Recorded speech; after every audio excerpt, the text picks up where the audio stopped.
वक्रतुंड महाकाय सूर्यकोटि समप्रभा निर्विघ्नं कुरु मे देवा सर्वकार्येषु सर्वदा। लंबोदरं परमं सुंदरमेकदन्तं रक्तांबरं त्रिनयनं परमं पवित्रं सच्चिदानन्दरूपाय सदसव्यशक्तिहेतवे नमः शिवाय संबाय स्वयंभुवे नमो नमः। नमस्ते शारदे देवी सरस्वती मतिप्रदे वसत्वं मम जीवाग्रे सर्वविद्याप्रदा भव। श्रीरेणुकगणेशाख्य रेवनसिद्धदेशिकं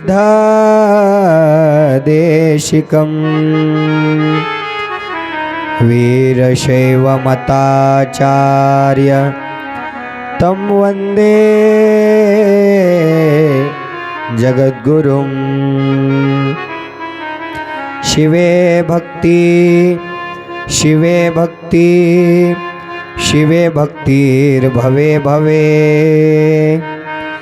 अन्यथा शरणं नास्ति त्वमेव शरणं मम त्वमेव शरणं मम त्वमेव शरणं मम।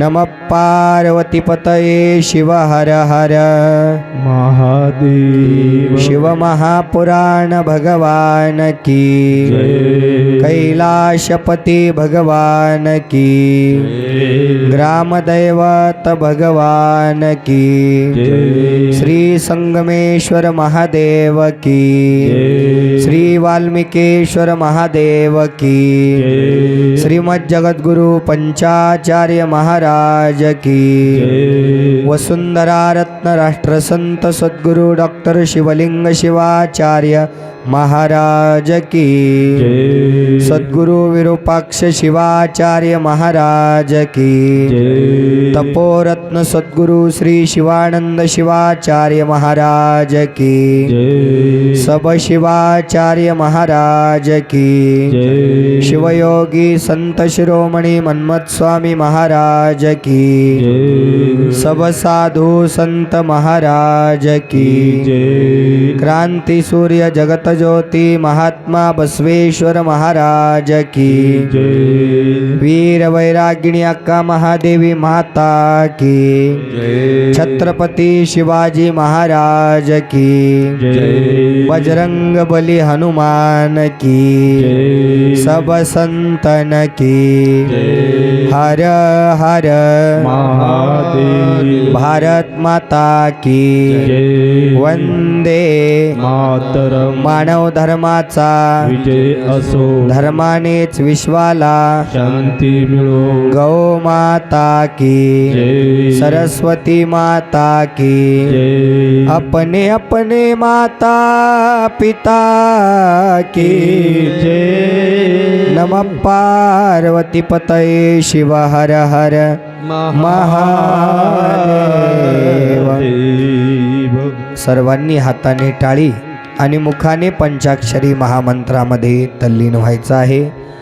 नमः शिवाय ओम नमः शिवाय नमः शिवाय ओम नमः शिवाय नमः शिवाय ओम नमः शिवाय नमः शिवाय ओम नमः शिवाय नमः शिवाय ओम नमः शिवाय नमः शिवाय ओम नमः शिवाय नमः शिवाय ओम नमः शिवाय नमः शिवाय ओम नमः शिवाय जय भोले.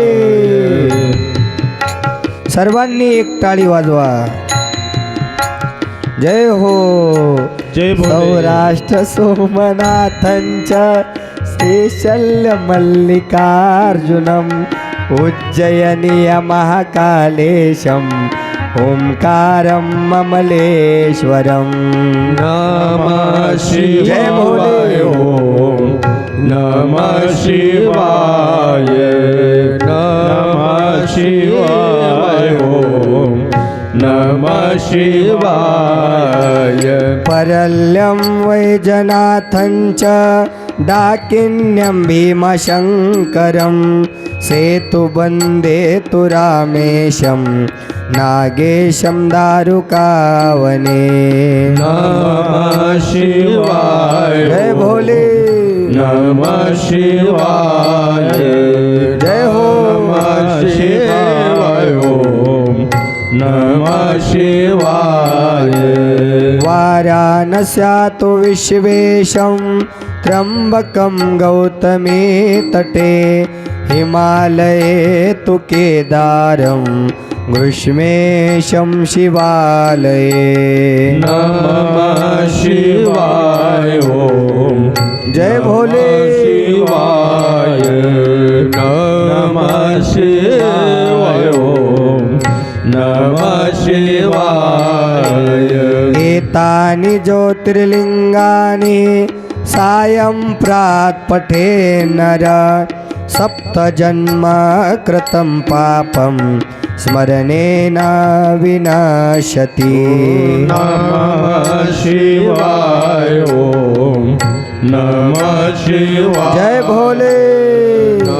नमः शिवाय ओम नमः शिवाय नमः शिवाय ओम नमः शिवाय नमः शिवाय ओम नमः शिवाय नमः शिवाय ओम नमः शिवाय नमः शिवाय ओम नमः शिवाय जय भोले.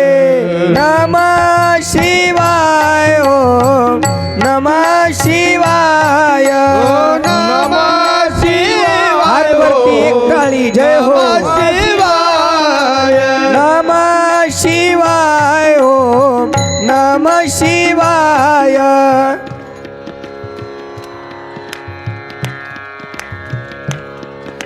नमः शिवाय नमः शिवाय हर हर भोले नमः शिवाय. जय हो. हर हर भोले नमः शिवाय. शिव शिव बोलो नमः शिवाय. जय हो. नमः शिवाय ओम नमः शिवाय नमः शिवाय ओम नमः शिवाय नमः शिवाय ओम नमः शिवाय नमः शिवाय ओम नमः शिवाय. नमः पार्वती पतये शिव हर हर. श्री संगमेश्वर महादेव की. वाल्मीकेश्वर महादेव की. शिवमहापुराण भगवान की हर हर।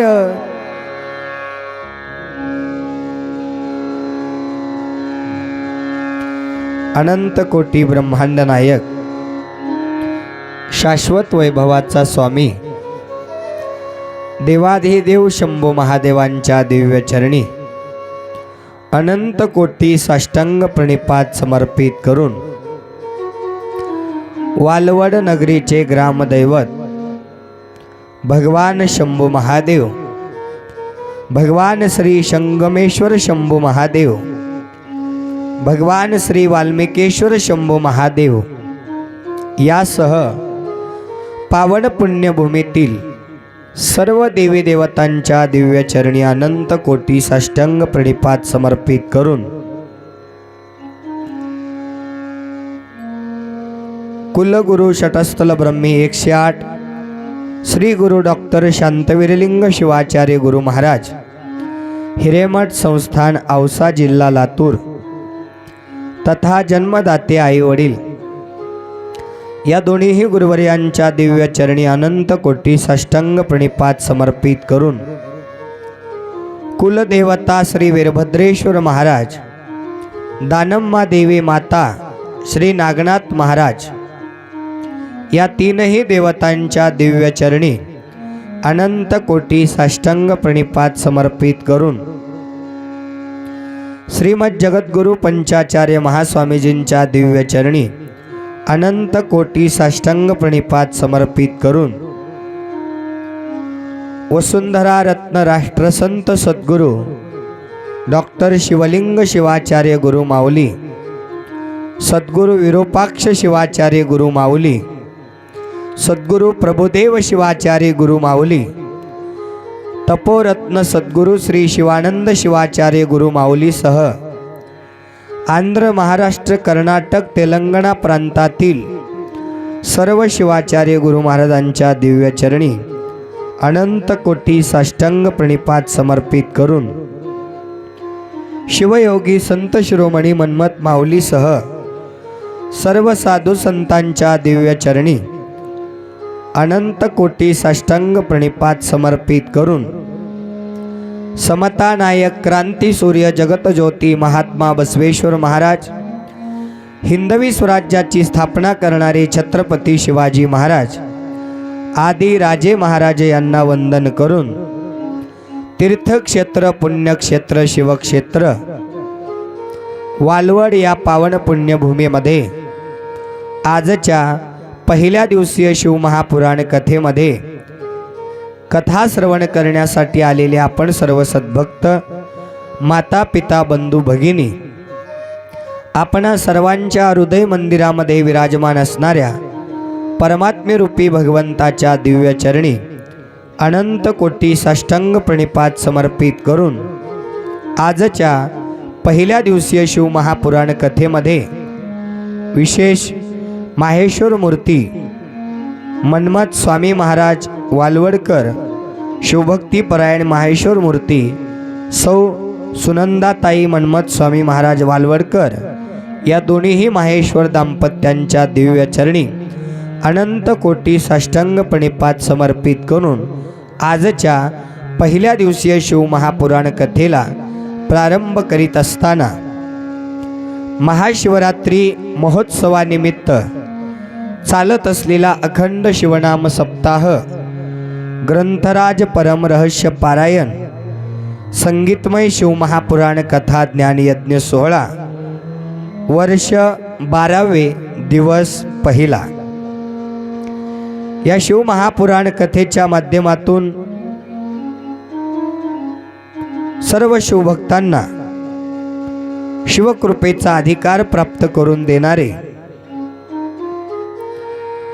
या सप्ताह समितीचे, या शिवमहापुराण कथेचे आयोजक सर्वा माहेश्वर मूर्ती शिवभक्त परायण मन्मथ स्वामी महाराज वालवडकर, बीड पोलीस या ठिकाणी ज्यांचं गेल्या 11 वर्षापासून या वर्षीचं 12वं वर्ष अनुष्ठान तपपूर्ती या ठिकाणी संपन्न होत आहे, असे माहेश्वर मूर्ती सौ सुनंदाताई मन्मथ स्वामी महाराज वालवडकर या दोन्हीही माहेश्वर दाम्पत्यांच्या चरणी पुनश्च एकदा साष्टांग प्रणिपात समर्पित करून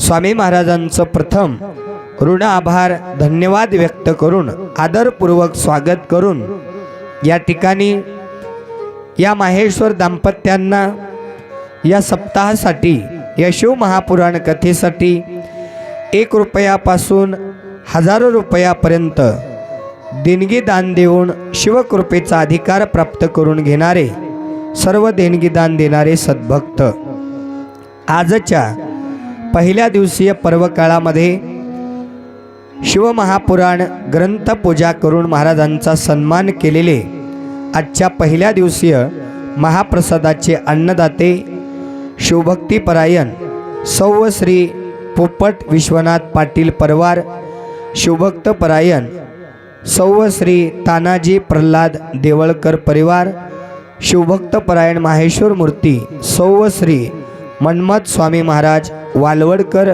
परिवार या शिवमहापुराण कथेसाठी या पवित्र नामयज्ञ सोहळ्यामध्ये पहाटेच्या शिवपाठापासून पुन्हा पहाटेच्या शिवपाठापर्यंत सेवा देणारे सर्व महिला पुरुष भजनी मंडळी विण्याची सेवा देणारे सर्व सद्भक्त या मंदिर प्रांगणामध्ये चटई अंथरणाऱ्यापासून उचलणाऱ्यापर्यंत झाडून काढणाऱ्यापासून स्वच्छता देणारे सर्व सद्भक्त आजच्या पहिल्या दिवसीय पर्वकाळामध्ये संगीत शिवकथाकार कुमार सागर महाराज लोहारेकर तथा स्वर शिवाणी संगीत संच परिवार यांच्या राहण्याची स्नान पूजा प्रसादाची व्यवस्था करणारे शिवभक्तीपरायण सौ श्री गणेश शिवलिंग विभूती परिवार या शिवमहापुराण कथेसाठी ज्यांची उत्कृष्ट अशी साऊंड सिस्टम लाभत आहे असे ओमकार साऊंड सर्व्हिसचे ओनर शिवभक्तीपरायण गणेशदादा अनपट या शिवमहापुराण कथेसाठी संगीत साथ करत असलेले स्वर शिवाणी संगीत संच परिवार गायनाचार्य तथा सिंथवादक संगीत विशारद शिवभक्तपरायण अनिलजी भालेराव गुरुजी लातूरकर कोरस गायनाचार्य तथा तबला वादक तबला सम्राट आत्मीय बंधू आत्मलिंग महाराज वाडी वडगावकर चालत असलेली शिवमहापुराण कथा कॅमेऱ्याच्या माध्यमातून शूटिंग करून महाराजांचे यूट्यूब चॅनल भक्तिधारा व आई म्युझिक या दोन्ही यूट्यूब चॅनलवर ही कथा प्रसारित करत असलेले परमशिष्य शिवभक्तपरायण दत्तात्रय त्र्यंबक बेळे महाराज किलजकर व त्याचबरोबर आजच्या पहिल्या दिवसीय शिवमहापुराण कथेमध्ये कथा श्रवण करण्यासाठी आलेले आपण सर्व सद्भक्त माता पिता बंधू भगिनी आपण सर्वांचं पहिल्या दिवसीय शिवमहापुराण कथेमध्ये हार्दिक हार्दिक स्वागत करून आपण सर्वांना अनंत कोटी ब्रह्मांड नायक भगवान शिव परमात्मा सुख समृद्धी आयु आरोग्य धनसंपदा उदंड आयुष्याची प्राप्ती करून देवो अशी मंगल कामना करून आजच्या पहिल्या दिवसीय शिवमहापुराण कथेला आपण प्रारंभ करीत आहोत। गेल्या 2 वर्षापासून आपण महाशिवरात्रीच्या पर्वकाळावरती या शिवमहापुराण कथेचं श्रवण करीत आहोत। नवविधा भक्तीमध्ये सगळ्यात श्रेष्ठ भक्ती ही श्रवण भक्ती सांगितलेली आहे। श्रवण भक्ती का श्रेष्ठ तर या मानवी जीवाच्या उद्धारासाठी श्रवण भक्तीतूनच जे ज्ञान प्राप्त होतं त्या ज्ञानाच्या बळावरच या मानवी जीवाचा उद्धार होतो। पहा, मी तुम्हाला प्रश्न करेन, चष्मेवाले आजोबा ऐकू येते ना व्यवस्थित? हां, या जगाच्या पाठीवर ज्ञान श्रेष्ठ की पैसा श्रेष्ठ? वा, एकदा जोरदार टाळ्या वाजवा बरं। आता बाबा कथेच्या ठिकाणी आहेत म्हणून म्हणता आहेत ज्ञान श्रेष्ठ आहे। हाच प्रश्न बाबांना मी बाहेर विचारला असता, महाराज पैशाशिवाय काडी हालत नाही हो, या जगाच्या पाठीवर पैसा श्रेष्ठ आहे. देवाच्या देवळात बसल्यानंतर देवाच्या गोष्टी आठवतात आणि मंदिराच्या बाहेर निघाल्यानंतर प्रपंचातल्या गोष्टी आठवतात, आहे की नाही? या ठिकाणी बाबांनी म्हटलं ज्ञान श्रेष्ठ आहे. या जगाच्या पाठीवर पैसा कमवण्यासाठी सुद्धा ज्ञानाची गरज आहे. बघा, एखाद्या विद्यार्थ्याला नोकरी लावून घ्यायची आहे, व्यवसाय करायचा आहे, तर त्याच्यासाठी काय लागतं? ज्ञान लागतं, शिक्षण रूपी ज्ञान लागतं, तरच त्याला नोकरी आणि व्यवसाय लागेल. त्याला नोकरी आणि व्यवसाय करण्याचं ज्ञानच नसेल तर तो त्या पदावर जाईल का? अजिबात जाणार नाही. म्हणून कुठलीही गोष्ट करत असताना त्या गोष्टीसाठी ज्ञान प्राप्त हवं असतं आणि त्या ज्ञान प्राप्तीसाठी श्रवण भक्ती हवी असते. मग विद्यार्थ्यांनी शिक्षकांचं ऐकलं पाहिजे, शिष्यानं गुरुचं ऐकलं पाहिजे, भक्तानं देवांचं ऐकलं पाहिजे, भक्तांना संतांचं ऐकलं पाहिजे. ऐकल्यानंतरच परमगुह्य अशा ज्ञानाची प्राप्ती होते. परमरहस्य या शब्दाचा अर्थच आहे परेच्या पलीकडे असलेला सखोल रूपी अभ्यास, याला परमरहस्य म्हणून सांगितलेलं आहे. आणि म्हणून या शिवमहापुराण कथेच्या माध्यमातून या मानवी जीवाच्या उद्धारासाठी श्रवण भक्ती ज्ञान रूपानं आपल्या जीवनामध्ये प्राप्त व्हावी आणि या मानवी जीवाचा उद्धार व्हावा. लक्षपूर्वक ऐका. या मानवी जीवनामध्ये जन्माला आल्यानंतर दोन गोष्टीची अपेक्षा आहे. जन्माला आल्यानंतर काय मिळावं वाटतं आपल्या या जीवाला? काय मिळावं वाटतं? सुख मिळावं वाटतं, बरोबर आहे की नाही? जन्माला आल्यानंतर सुख मिळावं आणि मृत्यूनंतर काय मिळावी? मुक्ती मिळावी, आहे की नाही? मृत्यूनंतर मुक्ती मिळावी आणि जन्माला आल्यानंतर सुख लागावं. या दोन गोष्टीसाठी आपण आयुष्यभर धडपड करत आहोत. मग या ठिकाणी प्रमाण दिलेलं आहे, आपुले कल्याण व्हावे ज्यांचे चित्ती, त्याने शिवाप्रती शरण जावे. ज्या जीवाला वाटते जन्माला आल्यानंतर मृत्यूच्या दारापर्यंत जाईपर्यंत सुख लाभावं, कल्याण व्हावं, असं ज्या जीवाला वाटतं त्याने महादेवाला शरण गेलं पाहिजे. त्याच्या पुढे जाऊन सांगितलं, मुक्ती मिळवण्यासाठी लक्ष्मण मने घ्या हो, जन्म मृत्यू चुकवा हो.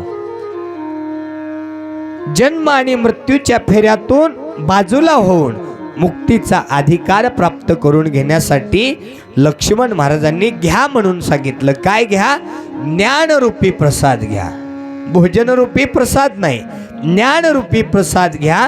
श्रवण भक्ती आपल्या जीवनामध्ये अंतःकरणामध्ये प्राप्त करून घ्या आणि या मानवी जीवाला मोक्षाचा आणि मुक्तीचा अधिकार प्राप्त करून द्या. या शिवमहापुराण कथेच्या माध्यमातून या मानवी जीवाला कशा प्रकारे सुख लाभेल, या मानवी जीवाला कशा प्रकारे मुक्ती मिळेल, या सर्व गोष्टीचं श्रवण रूपाने आपल्या समोर वाङ्मय ठेवण्यात आलेलं आहे. आज आपण प्रथम दिवसीय शिवमहापुराण कथेमध्ये या भगवान शिवाच्या शिवमहापुराण कथेचं या ठिकाणी महात्म्य श्रवण करणार आहोत.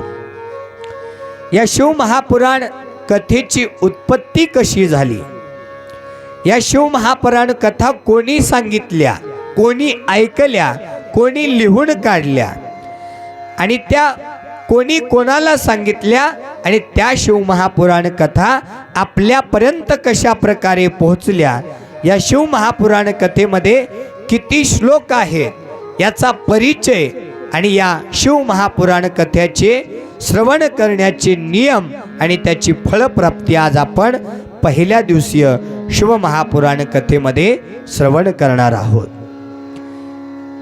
भगवान शिव परमात्मा हे लवकर समाधी अवस्थेमध्ये जाणारे देवता आहे. 24 तास 24 घंटे महादेव समाधी अवस्थेमध्ये असतात. लवकर पावणारा देव कोणता आहे? भोळा महादेव. कसा आहे? भोळा आहे. भोळी भाबडी भक्ती केल्यानंतर भोळा महादेव पावतो बर का, पण वेळ आल्यानंतर तिसरा डोळा आहे बर का, हे सुद्धा माणसाने लक्षात ठेवा. शंभो आईसा भोळा नाही कोणी देव, शंभू ऐसा भोळा नाही कोणी देव. शंभो ऐसा देवा नाही कोणी देव. शंभो ऐसा भोळा नाही कोणी देव. फार कृपाळू वा स्वामी माझा, फार कृपाळू स्वामी माझा, फार कृपाळू वा. स्वामी जय माझा, भोले. फार कृपाळू स्वामी माझा. शंभू बोला ऐसा भोळा आहे कोणी देव. शंभू ऐसा भोळा नाही कोणी देव. शंभो ऐसा भोळा नाही कोणी देव. नमः पार्वती पतये शिव हर हर हर हर. शंभू ऐसा भोळा नाही कोणी देव म्हणून सांगितलेलं आहे. भोळा का म्हटलं बघा. महादेवाला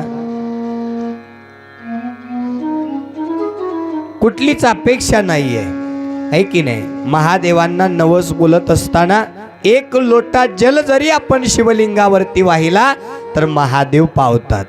इतर देवांना बरंच काही लागतं, पण महादेवांना काहीच लागत नाही. भोळा भाव देवा मला पाव, आहे की नाही. एक लोटा जल जरी आपण शिवलिंगावरती वाहिलात आणि महादेवांजवळ आपला या ठिकाणी मनातला संकल्प बोललात तर भगवान शिव परमात्मा त्या भक्तासाठी धाव घेऊन भोळ्या अंतकरणाने त्या भगवान शिवाच्या कृपा आशीर्वादाने त्या भक्ताचा उद्धार होतो. असा दयाळू कृपाळू भगवान शिव परमात्मा आहे. पहा, इतर देवांना फक्त देव म्हटलं आणि माझ्या महादेवाला महादेव म्हटलं. महाशब्द का लागला? इतर देवांना फक्त देव म्हणण्यात आलं आणि भगवान शिवाला महादेव म्हणण्यात आलं. त्याच्या पाठीमागचं कारण आहे, जो अमृत पिया करते हैं उन्हें देव कहा करते हैं. जो अमृत पिया करते हैं उन्हें देव कहा करते हैं और जो जग हित के कारण विष पिया करते हैं उन्हें देवों के देव महादेव कहा करते हैं.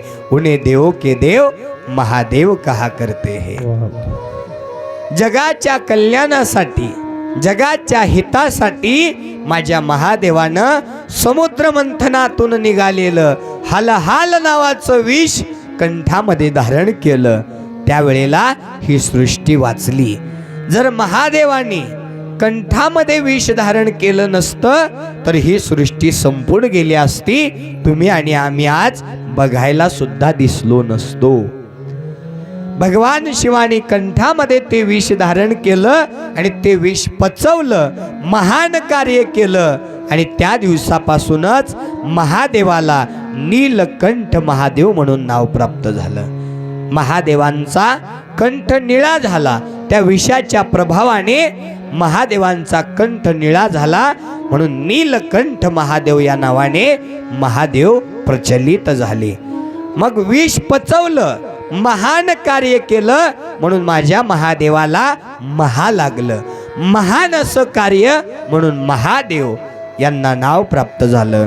अशा महादेवाच्या कथा तुम्ही आम्ही या शिव महापुराण कथेच्या माध्यमातून शिवरात्री पर्व थोर सर्व पर्वाचे आगर. महाशिवरात्रीच्या पर्व काळावर कथा ऐकणं आणि इतर वेळा कथा ऐकणं याच्यामध्ये फरक आहे. इतर वेळा कथा ऐकल्यानंतर त्या ठिकाणी विशेष फल प्राप्त होतं, तरीही त्याही पेक्षा महाविशेष फल महाशिवरात्रीच्या पर्व काळावर शिवमहापुराण कथा ऐकल्यानं प्राप्त होतं.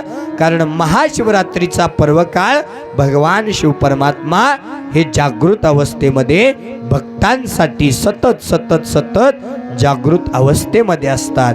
आणि या महाशिवरात्रीच्या पर्व काळावर तुम्हा आम्हाला माहेश्वर मूर्ती मन्मथ स्वामी महाराजांनी या कथेच्या माध्यमातून, या सप्ताहाच्या माध्यमातून महाशिवरात्रीच्या पर्व काळावर या कथा ऐकण्याचं सौभाग्य प्राप्त करून दिलं.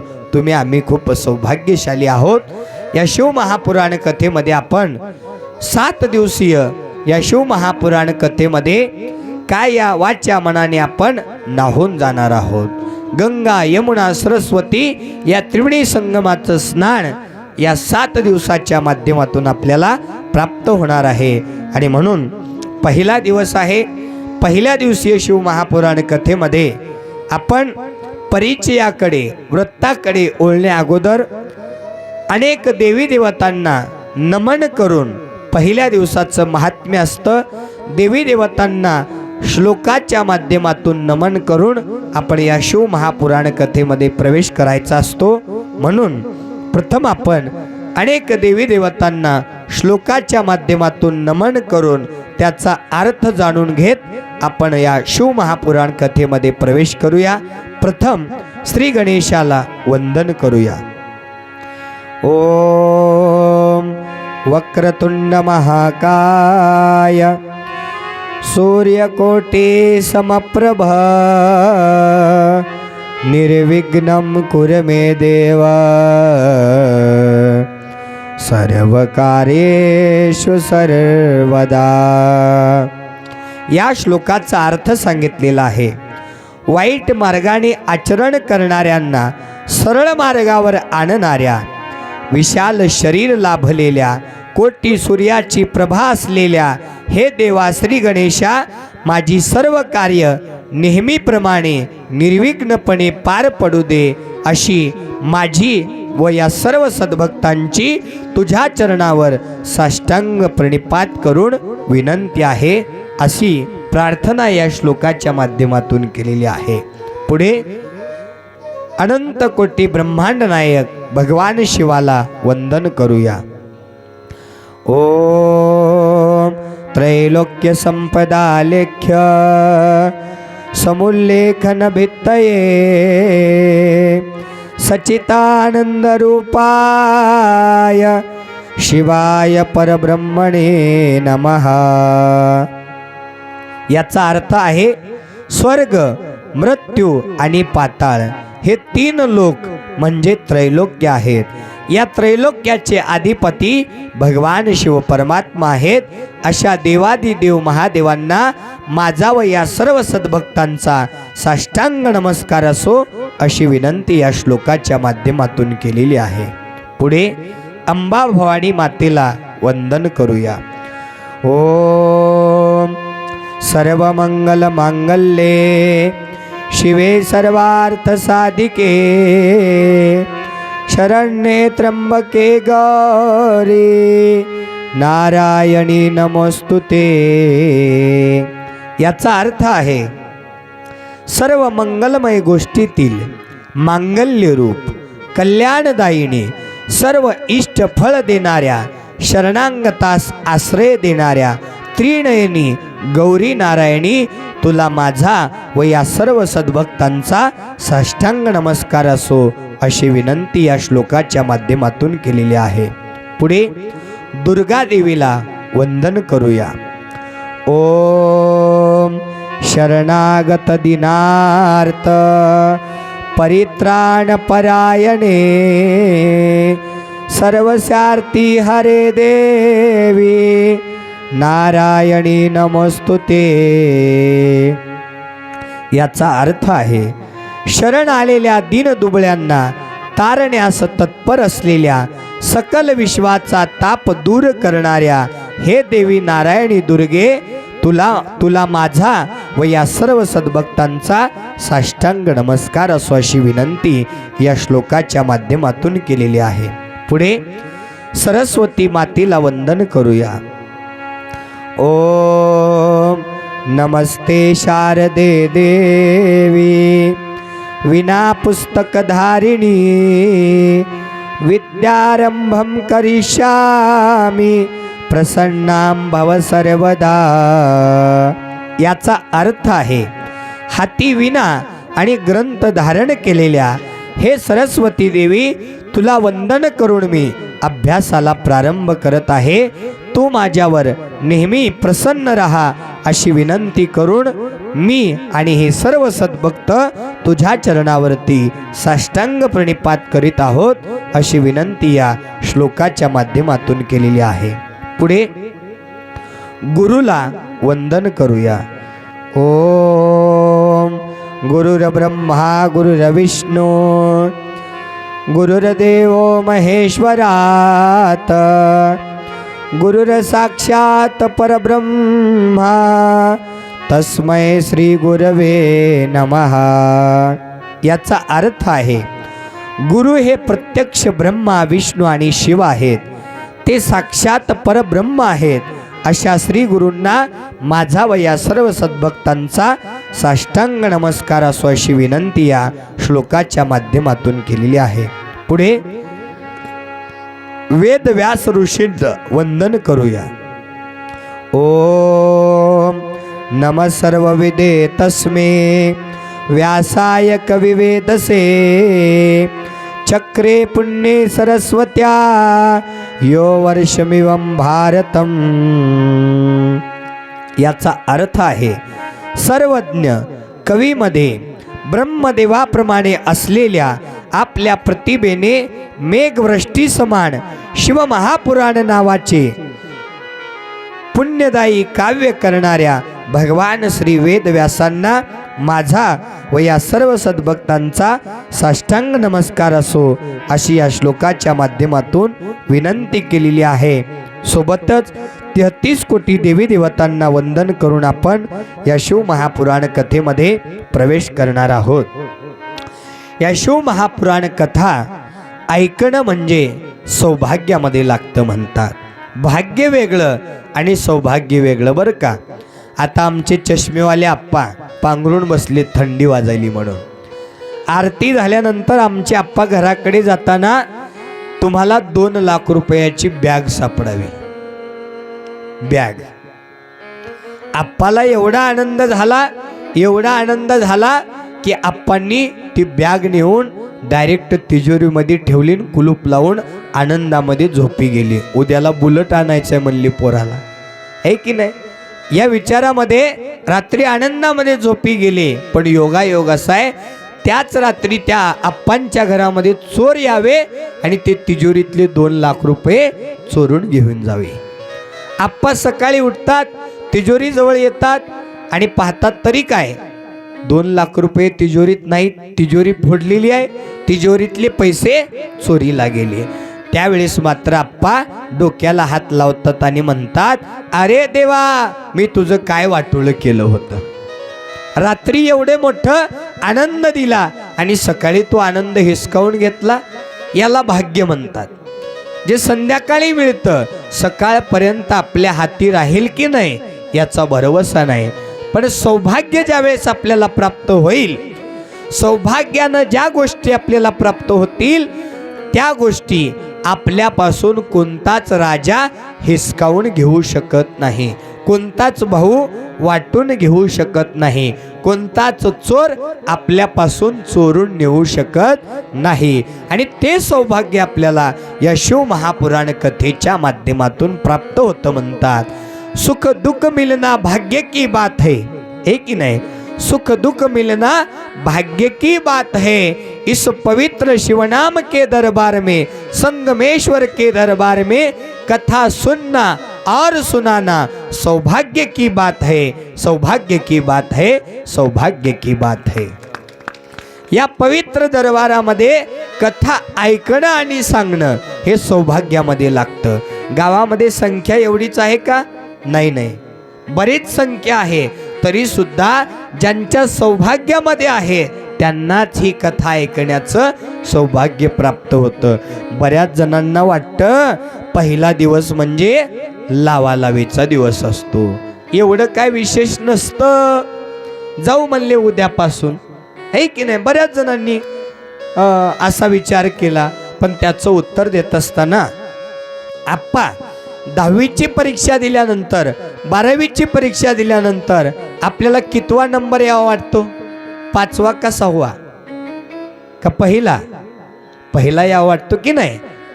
मग पहिला नंबर विद्यार्थ्याचा येण्यासाठी कुठल्याही परीक्षेचा निकाल पहिल्या क्रमांकावरती लागण्यासाठी पहिल्या दिवसापासूनच शाळेमध्ये गेलं पाहिजे.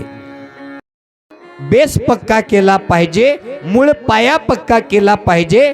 पहिल्या दिवसापासून जो विद्यार्थी शाळेमध्ये जाऊन मन लावून अभ्यास करतो, श्रवणरूपी शिक्षण घेतो, ज्ञान अवलोकन करतो, त्याच विद्यार्थ्याचा परीक्षेमध्ये पहिला क्रमांक येतो. तसंच भगवान शिवाच्या कृपा आशीर्वादाच्या डायरीवर ज्या भक्ताला पहिला नंबर यावा वाटतो, भगवान शिवाची कृपा आपल्यावरती पहिल्यांदा ज्या जीवाला व्हावी वाटते, त्या प्रत्येक जीवानं पहिल्या दिवसापासूनच या शिवनामाच्या शाळेमध्ये आलं पाहिजे. पहिल्या दिवसापासूनच या शिव महापुराण कथेचं ज्ञान आपल्या अंतःकरणामध्ये घेतलं पाहिजे. आणि याच ज्ञानाच्या बळावर शेवटी मुक्तीच्या डायरीवरती, कल्याणाच्या डायरीवरती, सुखाच्या डायरीवरती, समाधानाच्या डायरीवरती, परम आनंदाच्या डायरीवरती, सुख समृद्धी आयु आरोग्य धन संपदा उदंड आयुष्याच्या डायरीवरती आपला पहिला नंबर येणार आहे. म्हणून पहिल्या दिवसापासूनच या शिव महापुराण कथेचं श्रवण करणं गरजेचं आहे, हे की नाही. म्हणतात अनंत जन्मीच्या सुकृताच्या गाठी तेने दुरजटी मित्र केला.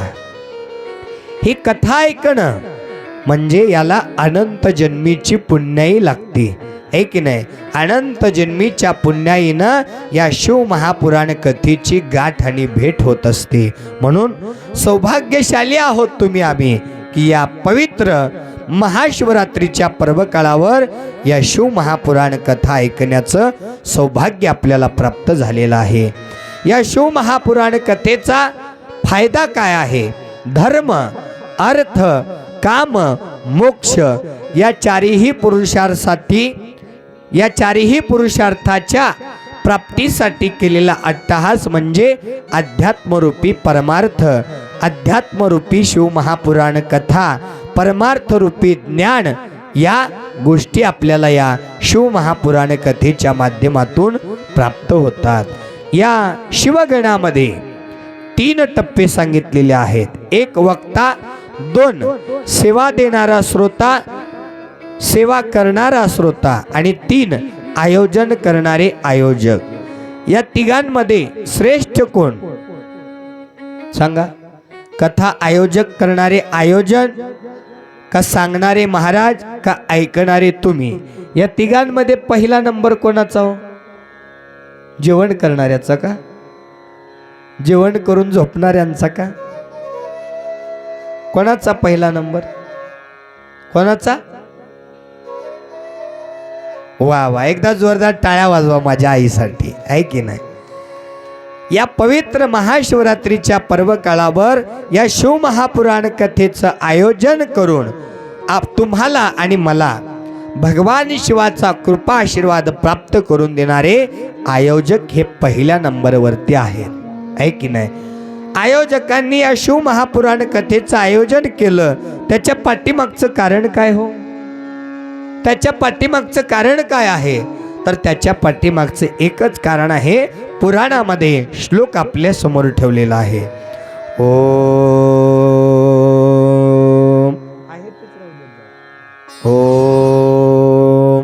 सर्वे भवन्तु सुखिनां सर्वे सन्तु निरामया सर्वे भद्राणि पश्यन्तु मा कचित दुःख भाग्यवेत. याचा अर्थ आहे या शिव महापुराण कथेच्या माध्यमातून सर्व जग हे शिवमय झालं पाहिजे, सर्व जगाला रोगातून मुक्ती मिळाली पाहिजे, सर्व जगाला शांती लाभावी, सर्व जगाला सुख समृद्धी आयु आरोग्य धनसंपदा उदंड आयुष्याची प्राप्ती व्हावी, याचसाठी केला होता अट्टहास। जो सुख में साथ देते हैं वो रिश्ते होते हैं, और जो दुख में साथ देते हैं वो फरिश्ते होते हैं। सुखामध्ये साथ देणारे हे आपले असतात, पण ज्यावेळेस आपल्यावर दुःखाची वेळ येईल, संकट येईल, त्यावेळेस आपले आपल्यापासून दूर होतात। पण परमार्थाची जागा अशी आहे जिथं सुख असो किंवा दुःख असो, संत ऋषी मुनी देव सतत आपल्या सोबत असतात। हे आयोजक म्हणजे आपल्यासाठी साक्षात देव आहेत। साक्षात देवाची कथा आपल्याला नेहमी ऐकवत राहून या भगवान शिवाच्या सानिध्यामध्ये ठेवून आपल्या जीवाला परम आनंदाची आणि परम अक्षय सुखाची प्राप्ती करून देत आहेत। म्हणून आयोजन करणारे नंदी होऊन पुढाकार घेणारे शिवगण नंदीगण आयोजक हे पहिल्या क्रमांकावरती आहेत। आणि दुसरा नंबर कोणाचा? वक्ता की श्रोता? म्हणजे आम्ही का तुम्ही? नाही नाही, इथं चुकते बर का, आम्ही नाही। 2 नंबर आहे तो श्रोत्यांचा, तुम्ही महेशांच्या मूर्ती आहात। दुसरा नंबर श्रोता आहे, तुम्ही ही शिवकथा ऐकल्यानंतर शिवरूप होणार आहात। श्रोता आहे म्हणून कथा कीर्तन म्हणून दुसरा त्या ठिकाणी नंबर त्या ठिकाणी तुमचा सांगितलेला आहे। जर श्रोताच नसेल तर ही कथा काय हिरव्या चटईला सांगायची का? नाही। म्हणून ऐकणारा श्रोता वर्ग दुसऱ्या क्रमांकावरती आहे। आणि तिसरा क्रमांक, तुम्ही बोलवलात म्हणून, प्रेम दिलात म्हणून आम्ही इथं आलो आणि हे शब्दरूपी हे पुष्प तुमच्यापर्यंत या ठिकाणी आम्ही आणलेलो आहोत। तिसऱ्या क्रमांकावरती आम्ही आहोत। तिसऱ्या क्रमांकावरती का होईना, पण हे शब्दरूपी पुष्प भगवान शिवाच्या आज्ञेनं, भगवान शिवाच्या कृपेनं आम्ही तुमच्यापर्यंत पोहोचवण्यासाठी घेऊन आलेलो आहोत।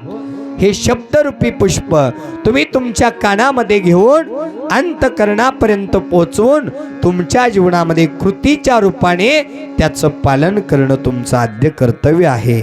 आणि म्हणून साधी सोपी भक्ती या कलियुगामध्ये आपल्या समोर ठेवलेली आहे। युगाचे 4 युग सांगितलेले आहेत। युगाचे प्रकार 4, कृतायुग, त्रेतायुग, द्वापारयुग आणि आता असणारे हे कलियुग। सगळ्यात पहिलं युग आहे कृतायुग। त्या कृतायुगामध्ये देवाला प्रसन्न करून घेण्यासाठी हजारो वर्ष तपश्चर्या करावी लागायची, तेव्हा देव प्रसन्न व्हायचे। त्याच्यानंतर त्रेतायुग आलं। त्रेतायुगामध्ये यज्ञ करावे लागायचे, खूप महान असे यज्ञ याग केल्यानंतर देव प्रसन्न व्हायचे। त्याच्यानंतर द्वापार युग आलं। द्वापार युगामध्ये जप तप अनुष्ठान केल्यानंतर देव प्रसन्न व्हायचे। पण या कलियुगामध्ये या भगवंताला प्राप्त करून घेण्यासाठी हजारो वर्ष तपश्चर्या करायची गरज नाही, यज्ञ करायची गरज नाही, जप तप अनुष्ठान करायची गरज नाही। तर या कलियुगामध्ये भगवंताला प्राप्त करून घेण्यासाठी साधं सोपं भजन या ठिकाणी सांगितलं। कलियुगा माझी भजन हे सार, हृदयी शंकर साठवावा।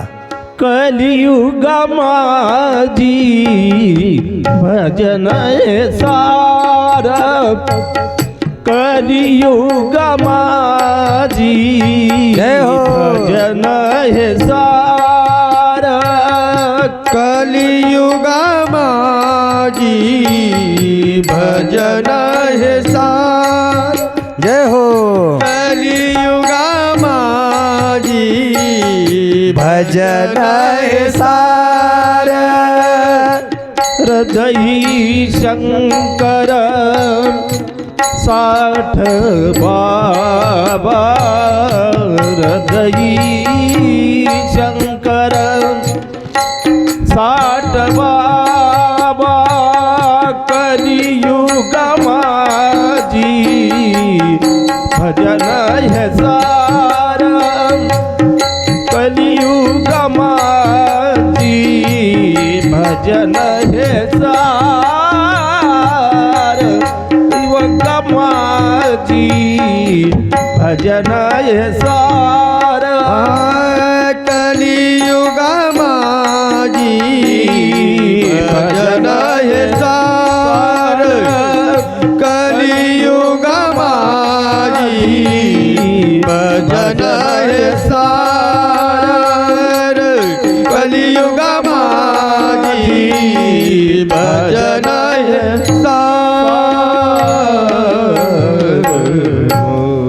नमः पार्वती पतये शिव हर हर हर हर.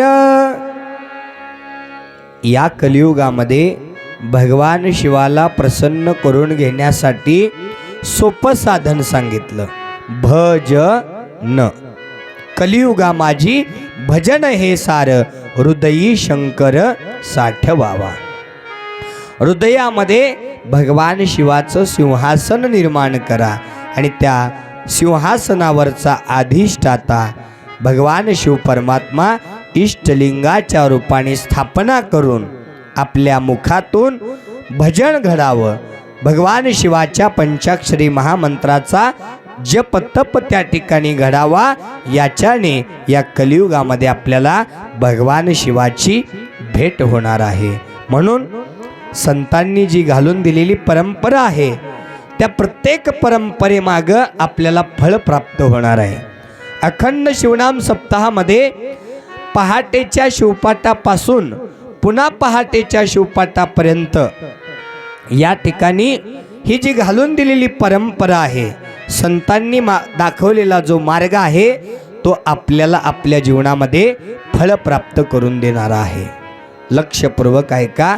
पहाटेच्या शिवपाठापासून पुन्हा पहाटेच्या शिवपाठापर्यंत जेवढे काही सप्ताहामध्ये परिक्रमा येतात त्या का कराव्या, शिवपुराणाच्या पहिल्या दिवसीय कथेमध्ये आपण श्रवण करणार आहोत. पहाटेचा शिवपाठ का करावा, ज्याचं करायचंय अज्ञान सपाट त्यानं करायचंय पहाटेचा शिवपाठ. पुढे सांगितलं देवाला अभिषेक. पहाटेच्या शिवपाठानंतर अभिषेक आला. देवाला अभिषेक का करावं, ज्याला प्राप्त करायचाय विवेक त्यानं करावा देवाला अभिषेक. त्याच्यानंतर पारायण आलं. पारायण का करावं, ज्याला होऊन जायचं आहे जीवनात परायण त्यानं करावं पारायण. त्याच्या पुढं जाऊन सांगितलं दुपारचं भजन का करावं, ज्याला वाटतंय देवाजवळ राहावं वजन त्यानं करावं दुपारचं भजन. पुढं सांगितलं गाथा का वाचायचा, ज्याचा नीट करायचाय माथा त्यानं वाचायचाय गाथा. पुढं सांगितलं शिवकथा का ऐकावी, ज्याच्या दूर करायच्या आहेत व्यथा त्यांनी ऐकायच्या आहेत शिवकथा. पुढं सांगितलेलं आहे प्रवचन का ऐकावं, ज्याला वाटतं व्हावं देवाचं दर्शन त्यानं ऐकावं प्रवचन. पुढं सांगितलेलं आहे सायंकाळचा शिवपाठ का करावा, ज्याचं करायचंय दुःख सपाट त्यानं करावं सायंकाळचा शिवपाठ. पुढं सांगितलेलं आहे कीर्तन का ऐकावं, ज्याचं नीट करायचंय वर्तन त्यानं ऐकावं कीर्तन. पुढं सांगितलं रात्रीचा शिवजागर का करावा, ज्याला होऊन जायचंय उजागर त्यानं करावा रात्रीचा शिवजागर. पुढं सांगितलं सप्ताहात अन्नदान का करावं, ज्याला वाटतं मिळावं मोक्षदान त्यानं करावं सप्ताहात अन्नदान. पुढं सांगितलेलं आहे सप्ताहात विना का वाजवावा, जीवनात संकट येऊ नये पुन्हा म्हणून सप्ताहात वाजवावा विना. पुढं सांगितलेलं आहे सप्ताहात टाळ का वाजवावा, आपल्या जीवनातला निघून जावा विटाळ म्हणून वाजवावा टाळ. पुढं सांगितलं सप्ताहात पेटी का वाजवावी, जीवनात देवांच्या होतील भेटी म्हणून सप्ताहात वाजवावी पेटी. पुढं सांगितलं कीर्तनात रूपावळी का करावं, देव लिहिल आपल्या आनंदाच्या वळी म्हणून करावी रूपावळी. पुढं सांगितलं कीर्तनात कंभर का बांधावी, कीर्तनात कंभर का बांधावी, देव करील आपलं आयुष्य 100 म्हणून बांधावी कीर्तनात कंबर. पुढे सांगितलेलं आहे कीर्तनात चाल का म्हणावी, भवसागर तरुण जाल म्हणून कीर्तनात गावी चाल. पुढे सांगितलेलं आहे कीर्तनात पाऊल का खेळावं, आपलं सर्व पाप जळावं म्हणून कीर्तनात पाऊल खेळावं. पुढे सांगितलेलं आहे मंदिरात देवाची करावं का स्थापना, देवाविन नाही कोणी आपणा म्हणून करावी देवाची स्थापना. पुढं सांगितलेलं आहे, देवाला आरती का करावी, देवाविना आपला कोणी ना सारथी, म्हणून करावी देवाला आरती. पुढं सांगितलेलं आहे, सप्ताहात हे स्पीकर का लावावं, नामाच्या आवाजानं दूषित वातावरणाला लागावं ब्रेकर, म्हणून सप्ताहात लावावं स्पीकर. पुढं सांगितलं, सप्ताहातच देणगी का द्यावी, आपलं धन वाढावं म्हणून कुबेराला देवच देतो परवानगी, म्हणून देवाच्या कार्याला आपण द्यावी देणगी. पुढं सांगितलेलं आहे, मंदिरातच का अंतरावी उचलावी सतरंजी, देव वसेल आपल्या अंतरंगी, म्हणून मंदिरात अंतरावी उचलावी सतरंजी. पुढं सांगितलेलं आहे, मंदिरात झाडून का काढावं, देव देतो आपल्या मनाची स्वच्छता करून, म्हणून काढावं मंदिरात झाडून. पुढं सांगितलेलं आहे, मंदिरातच प्रसाद का घ्यावा, देव करतो शरीर शुद्धतेची बरसात, म्हणून घ्यावा मंदिरात प्रसाद. पुढं सांगितलेलं आहे, हे सर्व भक्तानं केल्यावर भक्ताचा देव ठेवतो मान, आणि देतो भक्ताला कल्याण आणि मुक्तीचं दान, देतो भक्ताला कल्याण आणि मुक्तीचं दान.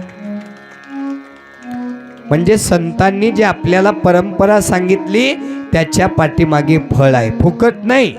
आपल्या हिताचं ज्ञान, आपल्या हिताची परंपरा आहे, ते आपण जोपासणं त्या ठिकाणी गरजेचं आहे. याला परमार्थ म्हणतात. परमार्थ आणि संसार याची व्याख्या करत असताना बायकोच्या सुखासाठी माहेरी जावं लागतं, याला संसार म्हणतात.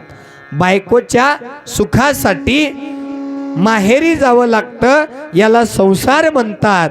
आणि आपल्या संगमेश्वर महादेव मंदिरामध्ये शिवमहापुराण कथेचं आयोजन झालंय हे कळाल्याबरोबर हातातली सर्व कामं बाजूला टाकून मंदिरामध्ये येणं, याला परमार्थ म्हणतात, याला परमार्थ म्हणतात, याला परमार्थ म्हणतात. आणि म्हणून या परमार्थाला आपल्या जीवनामध्ये आपलंसं करण्यासाठी शिवपाठामध्ये या ठिकाणी सांगितलेलं आहे. जर आपला भाव शुद्ध असेल, अंतःकरणामध्ये भगवंताविषयी प्रेम असेल, तर चरणीचे त्याच्या तीर्थ मागावया, हे ती धावून या सर्व तीर्थे. तुम्हाला कोण्या तीर्थक्षेत्राला जायची गरज नाही माय, सगळी तीर्थ तुमच्या चरणावर येऊन त्या ठिकाणी लोटांगण घालतील. त्यासाठी तुमचा भाव शुद्ध असावा, तुमच्या मुखामध्ये पंचाक्षरी महामंत्राचा जप असावा. शिवमहापुराण सांगता आहे, don't waste your time on revenge, just remember म्हणून सांगितलेलं आहे. जैसे ज्याचे कर्म तैसे फळ देतो रे ईश्वर. म्हणून वेळ वाया घालवू नका. 100 वर्षाचं आयुष्य आहे, आपण तिथपर्यंत जगू की नाही याचा भरवसा नाही. कणाकणाचा विचार केला तर या ठिकाणी आपल्याला अन्नाचा तुटवडा पडणार नाही, आणि क्षणाक्षणाचा विचार केला तर ज्ञान आपल्याला कमी पडणार नाही. हे लक्षपूर्वक आहे का? म्हणून क्षणाक्षणाला विचार करा की आपण या जगातून निघून जाणार आहोत. एक दिवस आपला शेवट आहे, म्हणून क्षणाक्षणाला भगवंताचं नाम स्मरण करत चला, कारण हे नामच शेवटी तुमच्या सोबत येणार आहे. बाकी सर्व आपल्याला इथं सोडून जायचं आहे. म्हणून वेळ वाया घालवू नका, भक्तीच्या मार्गाला लागा. तुम्हीही लागा, इतरांना भक्तीच्या मार्गावरती लावा. भगवान शिव परमात्मा आपल्यावरती कृपादृष्ट्या करण्यासाठी बसलेले आहेत. जिस देवता का आशीर्वाद है सभी भक्तों पर, उस देवता का नाम है संगमेश्वर महादेव. संगमेश्वर महादेव, संगमेश्वर महादेव आपल्यावरती कृपादृष्टी करणार आहेत. आणि म्हणून मनाला मनमत बनवा, 10 इंद्रियाला महादेव बनवा, आपल्या भावनेला पार्वती बनवा. तुम्हाला कुठंच जायची गरज नाही, शरीरच आपलं कैलास होऊन जाणार आहे. लक्षपूर्वक ऐका, भगवंत सर्वांसाठी सारखाच आहे. विहिरीचं पाणी सर्व पिकाला सारखंच असतं, तरी पण कारलं कडू, ऊस गोड तर चिंच आंबट होते. हा दोष पाण्याचा नाही तर बीजाचा आहे. तसाच भगवंत सुद्धा सर्वांसाठी सारखाच आहे. पदरी सुख येणं किंवा दुःख येणं हे आपल्या चांगल्या वाईट कर्मावर आधारित असतं. म्हणून या ठिकाणी कर्माचा आरसा स्वच्छ ठेवा. या जगाच्या पाठीवर संत सांगता आहेत, देवाच्या समोर उभं राहून तुम्ही काय मागता याच्यापेक्षा देवाकडे पाठ असताना तुम्ही कसं वागता याच्यावर देव तुम्हाला सुख किंवा दुःख देत असतो. म्हणून देवाकडे पाठ असताना चांगले कर्म करत चला. हे की नाही, काहीच नका, काहीच वाईट गोष्टीमध्ये वेळ वाया घालवू नका. या मुखानं कोणाची निंदा करू नका, या मुखानं कोणाची अवहेलना करू नका, अपमान करू नका, शिवीगाळ करू नका, खोटी वाणी या ठिकाणी उच्चारू नका. सत्याचा मार्ग स्वीकारा, सत्याचाच त्या ठिकाणी शेवटी विजय होतो. म्हणून सत्य मार्गावरती तुम्ही राहिले पाहिजे.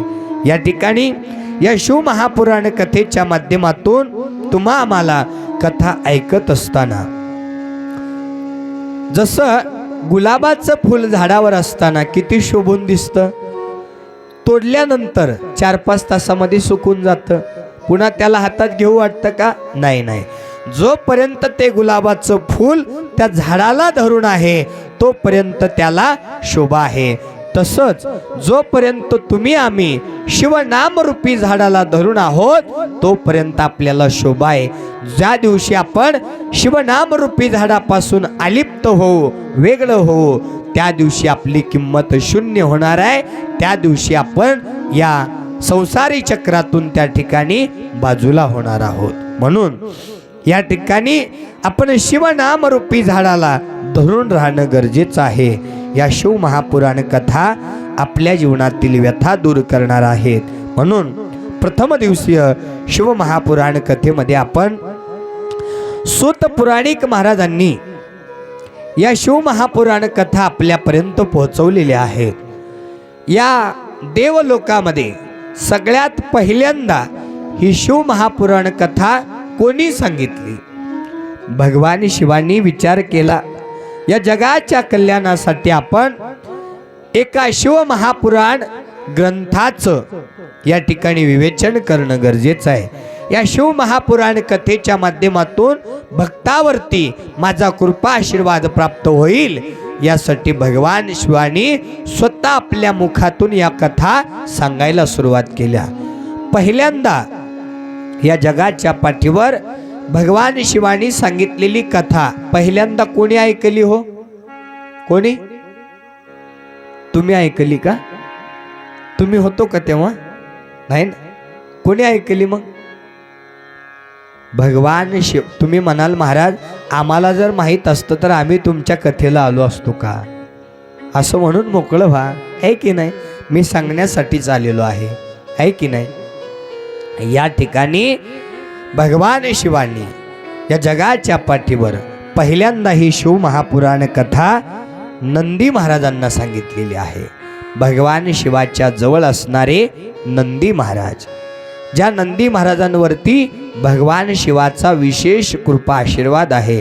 नंदी महाराजांच्या कानामध्ये केलेला संकल्प महादेव पूर्ण करतात. आपण पुढे ऐकणार आहोत नंदी अवताराच्या कथा. ही कथा नंदी महाराजांनी ऐकली आणि पुढे नंदी महाराजांनी या कथेचं लिखाण केलं. स्वतःही त्या कथा अवलोकन केल्या. जे जे आपणासी ठावे ते ते इतरांशी सांगावे म्हणून सांगितलेलं आहे. जेवढं आपल्याला चांगलं माहीत आहे तेवढं आपण इतरांना ज्ञान दिलं पाहिजे. वाईट मात्र ज्ञान जाळून टाकलं पाहिजे. वाईट ज्ञान कोणाला देता कामा नये. चांगल्या गोष्टी इतरांना सांगाव्या. नंदी महाराजांनी या शिवमहापुराण कथा महर्षी व्यासांना त्या ठिकाणी सांगितलेल्या आहेत. महर्षी व्यासांनी या शिवमहापुराण कथा या ठिकाणी ऐकत असताना शतकोटी नावाचा महान ग्रंथ त्यावेळेस नंदी महाराजांनी महर्षी व्यासांना सांगितला. शतकोटी नावाच्या महान ग्रंथाचं पहिलं पान कैलासाचा कळस आणि शेवटचं पान सप्तपाताळाचा टोक शेवटचा. आता हा ग्रंथ वाचायला किती जन्म घ्यावे लागतील? एवढा मोठा ग्रंथ आपल्यापर्यंत पोचू शकणार नाही, म्हणून भगवान शिवांनी महर्षी व्यासांना आज्ञा दिली, कृपा आशीर्वाद केला आणि त्यांना 18 पुराणामध्ये विश्लेषण करायला सांगितलं. महर्षी व्यासांनी या पुराणाचं 18 पुराणामध्ये विश्लेषण केलं आणि 18 पुराणाचा राजा म्हणून शिवमहापुराण ग्रंथाला घोषित केलं. आणि पुढे महर्षी व्यासांनी ही शिवमहापुराण कथा सूत पुराणिक महाराजांना सांगितली आणि सूत पुराणिक महाराजांनी या कलियुगामध्ये पहिल्यांदा प्रयागराज या क्षेत्रामध्ये गंगा यमुना सरस्वती या त्रिवेणी संगमाच्या तटावरती इलाहाबाद या नगरीमध्ये पहिल्यांदा हजारो लाखो शिवभक्तांना या शिवमहापुराण कथा सांगितलेल्या आहेत. तिथून ते आजपर्यंत या कथा आपल्यापर्यंत येऊन पोचलेल्या आहेत. सूत पुराणिक महाराज या शिवमहापुराण कथेचा परिचय देत असताना या शिवमहापुराण कथेमध्ये 24,000 श्लोक आहेत, 12 संहिता आहेत. प्रत्येक संहितेमध्ये आपल्या जीवनाचं हित दडलेलं आहे. प्रत्येक कथेच्या माध्यमातून आपल्या या मानवी जीवाला कशा प्रकारे सुख लाभेल याचा आदर्श देणाऱ्या कथा भगवान शिवाने आपल्या समोर ठेवलेल्या आहेत. जसं तुम्ही 16 सोमवारचं व्रत करता, जसं तुम्ही श्रावणातल्या सोमवारचा उपवासाचं व्रत करता, वरदाशंकराच्या पोथीचं व्रत करता, तसंच ही शिवमहापुराण कथा ऐकणं म्हणजे व्रत आहे, व्रत. आणि ते व्रत कोणत्या नियमावलीनं पूर्ण केलं पाहिजे शिवमहापुराण कथेनं आपल्यासमोर परिचय दिलेला आहे. सूत पुराणिक महाराज म्हणत आहेत, या शिवमहापुराण कथा श्रवण करण्याचे नियम आहेत, नियम. या नियमावलीनं जर आपण कथा ऐकल्या तर हा मानवी जीव परिपूर्ण होणार आहे. परिपूर्ण म्हणजे काय? परिपूर्ण म्हणजे काय? याचे 3 टप्पे पडतात, पूर्ण, अपूर्ण आणि परिपूर्ण. पूर्ण कोणाला म्हणावं? ज्याच्याजवळ फक्त स्वतःच्या हितापुरतं ज्ञान आहे तो पूर्ण आहे. अपूर्ण कोणाला म्हणावं? ज्याच्याजवळ कसलंच ज्ञान नाही त्याला अपूर्ण म्हणावं. आणि परिपूर्ण कोणाला म्हणावं माय? ज्याच्याजवळ स्वतःच्या हितासह या जगाचं हित करण्यासाठीचं ज्ञान ज्याच्याजवळ आहे त्याला परिपूर्ण म्हणावं, त्याला परिपूर्ण म्हणावं.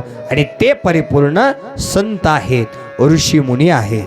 म्हणून आपल्याला सुद्धा या मानवी जीवनामध्ये परिपूर्ण होण्यासाठी आपल्या जीवासह इतरांना ज्ञान उपदेश देऊन इतरांचा सुद्धा उद्धार करण्यासाठी आपल्याला परिपूर्ण व्हायचं आहे. आणि म्हणून परिपूर्ण होण्यासाठी आपल्याला सूत पुराणिक महाराजांनी जे नियम सांगितले त्या नियमावलीनं आपण कथा श्रवण करणं गरजेचं आहे. तर या शिवमहापुराण कथा श्रवण करण्याचे नियम पुढील प्रमाणे आपल्या समोर ठेवलेले आहेत. उद्यापासून 6 दिवस या नियमावलीनं आपण कथा श्रवण केलात तर नक्कीच भगवान शिवाच्या कृपा आशीर्वादाने आपल्याला परिपूर्ण ज्ञानाची प्राप्ती होणार आहे. म्हणून नियम आहेत ते आपण श्रवण करूया. शिवमहापुराण कथा ऐकत असताना ही कथा जोडीनं ऐकावी. कथेला येताना स्नान करून सुचिरभूत होऊन स्वच्छ वस्त्र परिधान करून यावं म्हणून सांगितलेलं आहे. सहपरिवार सहपत्नी शिवमहापुराण कथा ऐकावी म्हणून सांगितलेलं आहे. किती जण जोडीनं आले हात वरी करा. वा, एक तरी आहे. टाळ्या वाजवा एकदा, आहे की नाही? जोडीनं कथेला काय यावं पहा. इथं शिवपार्वतीच्या लीला आहेत, इथं शिवपार्वतीचा संसार आहे. या संसाराच्या माध्यमातून आपल्या जीवनामध्ये सुखाची, आनंदाची आणि आपला संसार कडेपर्यंत टिकण्याची शाश्वती आणि ते ज्ञान या शिवमहापुराण कथेच्या माध्यमातून प्राप्त होत असतं. म्हणून जमलंच तर उद्यापासून तुमच्या त्यांना घेऊन या, आहे की नाही? आहोला तुमच्या घेऊन या. जमलंच तर एकदा प्रेमानं म्हणून बघा, आहे की नाही? एकदा जमलंच तर प्रेमानं म्हणून बघा, आहे की नाही? कारण जोडीनं कथा ऐकल्या तर आपला प्रपंच भक्तीच्या बळावर आनंददायी होतो. प्रपंचामध्ये वादविवाद होत नाहीत, प्रपंचामध्ये दुःख संकट राहत नाहीत. म्हणून ही कथा जोडीनं ऐकावी म्हणून सांगितलेलं आहे. पुढं शिवमहापुराण कथा श्रवण करण्यासाठी येत असताना कपाळाला त्रिपुंड्र भस्म असावं, कुंकाचा तिलक असावा, गळ्यात इष्टलिंग रुद्राक्षाची माळ असावी. कथा श्रवण करण्यासाठी येत असताना पुढे 1 लोटा तांब्या जल घेऊन यायचं आहे आपल्याला. 1 लोटा तांब्यामध्ये जल. आरतीचं ताट तांब्याचं असावं, पण ती तांब्याची असावी. त्या तांब्याच्या पंक्तीमध्ये वाती 2 असाव्या. आरतीच्या ताटात कापूर, गोमय भस्म, बेल, फूल, अक्षता ही सामुग्री असावी. भगवान शिवाला आता जे तुम्ही विभूती आणलाय ना ती ओरिजिनल नाही आहे. ती विभूती भगवान शिवाला चालत नाही आहे.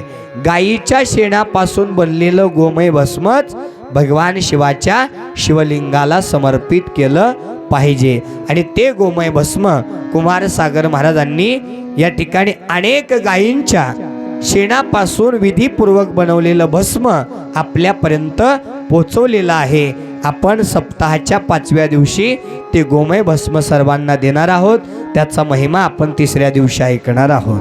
पुढे शिवमहापुराण कथा श्रवण करण्यासाठी येत असताना प्रसादासाठी मुरमुरे, साखर आणावं. प्रसादासाठी इथे एक पातेलं ठेवायचं, प्रत्येकानं त्या पातेल्यामध्ये प्रसाद गोळा करायचा.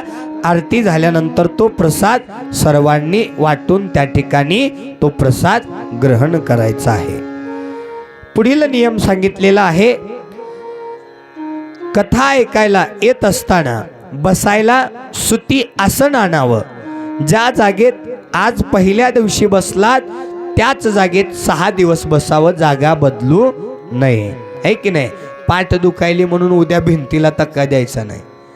आज ज्या जागेवर बसून तुम्ही कथा ऐकलात त्याच जागेवर उर्वरित 6 दिवस त्या कथेचं पुण्य प्राप्त करून घेण्यासाठी जागा बदलायची नाही. पुढील नियम सांगितलेला आहे.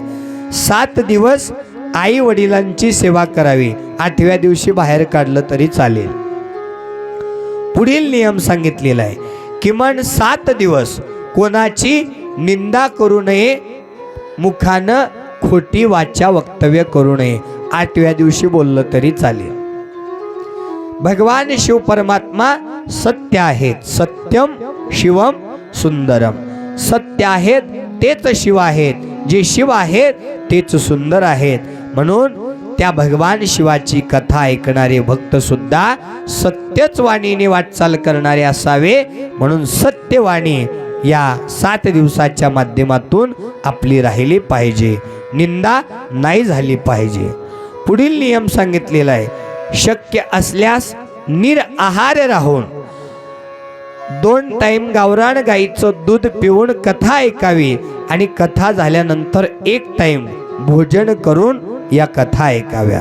हा नियम सांगितलेला आहे. पुढे 7 दिवसीय माध्यमातून प्रसाद घेत असताना ताजा आहार, हलका आहार, सात्विक अन्न ग्रहण करावं.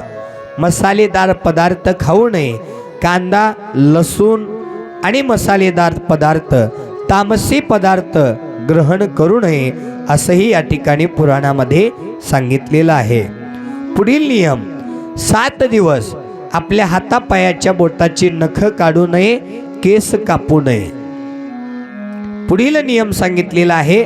मन एकाग्र करून शांतपणे आणि श्रद्धेनं कथा ऐकावी.